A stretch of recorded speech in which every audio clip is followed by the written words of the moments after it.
Hello all, welcome to our channel.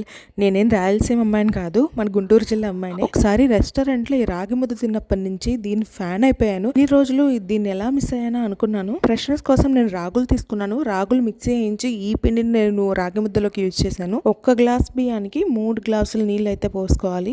ఈ వీడియోలో చూపించినట్లుగా అన్నం 80% కుక్ అయితే సరిపోతుంది. 80% కుక్ అయిన తర్వాత మనం గ్రైండ్ చేసి పెట్టుకున్న రాగి పిండిని కొద్దిగా ఉప్పు యాడ్ చేసి దాన్ని ఒక 10 మినిట్స్ బాగా ఉడికించాలి. ఉడికించిన తర్వాత అది ఇలా అవుతుంది. ఒక 2 to 3 స్పూన్స్ దాకా గీ యాడ్ చేసుకోవాలి అందులోకి. దాన్ని ఇలా గరిటెతో గిన్నెలోనే మెదుపుతూ ఉండాలి. అన్నం మొత్తం పలుకులు పలుకులుగా అయిపోవాలన్నమాట. దాన్ని అలానే ఉండలు చేసుకోవాలి. ఎందుకు అంటే అది ఆరిపోతే కనుక గట్టిపడిపోతుంది. నేను ఇక్కడ తాలింపు పెట్టే గిన్నె తీసుకుని దానికి ఫస్ట్ గీ అప్లై చేశాను. దానికి అతుక్కోకుండా తర్వాత కొద్దిగా దాంట్లో యాడ్ చేస్తూ ఇలా రౌండ్ బాల్స్ లాగా చేసుకున్నాను.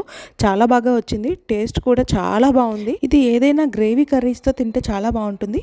నేను చికెన్ గ్రేవీతో తిన్నాను. ఇది తిన్నప్పటి నుంచి నేను బిర్యానీలోకి చికెన్ కర్రీ కంటే కూడా రాగి ముద్దలో చికెన్ కర్రీని ఎక్కువ ప్రిఫర్ చేస్తున్నాను. మీకు కనుక ఈ వీడియో నచ్చితే ప్లీజ్ సబ్స్క్రైబ్.